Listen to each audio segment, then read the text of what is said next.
پہلی چیز تو یہ کہ اللہ تعالیٰ نے اس کے اندر اخلاقی طور پہ اور جنگی طور پہ ایک برتری نصیب فرمائی، اور اس کی شہادت باہر سے لوگوں نے بھی دی کہ جیسا توقع کی جا رہی تھی ان لوگوں کی طرف سے کہ ہم آئیں گے اور ایسا کر دیں گے، ملک کے اندر گھس جائیں گے، اور جیسا ان کی میڈیا پہ تشہیر ہوئی کہ تقریباً آدھا ملک جو ہے وہ قبضے میں آ چکا ہے، تو اس کے بالکل برخلاف ان کے سامنے چیز گئی، اور بلکہ ان کو پسپا ہونا پڑا، ان کے جہازوں کو گرنا پڑا،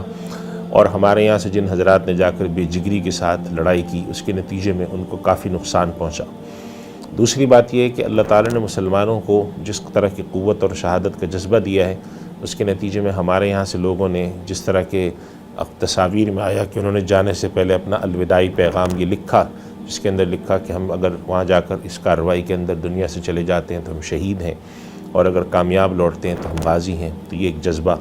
اور تیسری بڑی نعمت اللہ تعالیٰ نے کہ ہمارے ملک کے اندر تمام طبقات میں جو بہت مدتوں سے بسا اوقات اختلافات کی وجہ سے ایک دوسرے کے خلاف دل میں کدورتیں ہوتی ہیں، وہ سب ختم نظر آئیں اور سب متحد نظر آئے۔ سوشل میڈیا پر سب سے قدیم اور سب سے ریلائبل برانڈ www.darsequran.com